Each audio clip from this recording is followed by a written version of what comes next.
എല്ലാവർക്കും നമസ്കാരം. കേരളത്തിൽ വലിയൊരു ഉരുൾപൊട്ടലുണ്ടായി. നമ്മൾ ഒരുപാട് സഹോദരങ്ങളുടെ ജീവൻ നഷ്ടപ്പെട്ടു. കുറേ ആളുകളുടെ വീടും ജീവിതമാർഗവും ഒക്കെ നഷ്ടപ്പെട്ടു. ഒരുപാട് ആളുകൾ ഇപ്പോൾ ക്യാമ്പുകളിലാണ് താമസിക്കുന്നത്. അപ്പോൾ ഈ ഒരു സാഹചര്യത്തിൽ നമ്മളെല്ലാവരും ഒറ്റക്കെട്ടായിട്ട് നിന്ന് നമ്മുടെ കഴിവിൻ്റെ പരമാവധി ദുരിതബാധിതർക്ക് വേണ്ടിയിട്ടുള്ള സഹായങ്ങൾ ചെയ്യാൻ ശ്രമിക്കണം.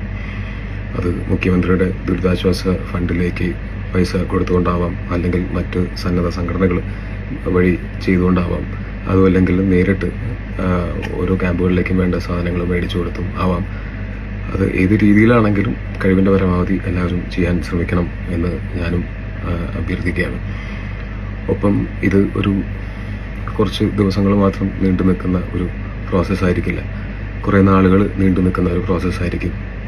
രക്ഷാപ്രവർത്തനമെല്ലാം കഴിഞ്ഞ് രക്ഷപ്പെട്ട ആളുകൾ ക്യാമ്പുകളിൽ നിന്ന് എപ്പോഴാണോ അവരെ പുനരധിവസിപ്പിക്കാനായിട്ട് ഉള്ള ഒരു സമയം ആവുന്നത്, ആ സമയത്ത് അപ്പോഴായിരിക്കും കുറച്ചും കൂടെ കൂടുതൽ സഹായം നമ്മുടെ എല്ലാവരുടെയും ഭാഗത്ത് നിന്ന് ഉണ്ടാവേണ്ടി വരിക.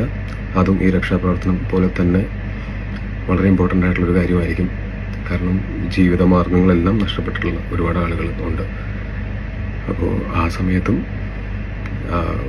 ചെറിയ എമൗണ്ട് വലിയ എമൗണ്ട് എന്നൊന്നുമില്ല, നമ്മുടെ കഴിവ് പോലെ എന്തെങ്കിലും എല്ലാവരും ചെയ്യാൻ ശ്രമിക്കണം. എന്നും മലയാളികൾ അങ്ങനെ ഒരു ലോകത്തിന് തന്നെ മാതൃകയായിട്ടുള്ളതാണ്.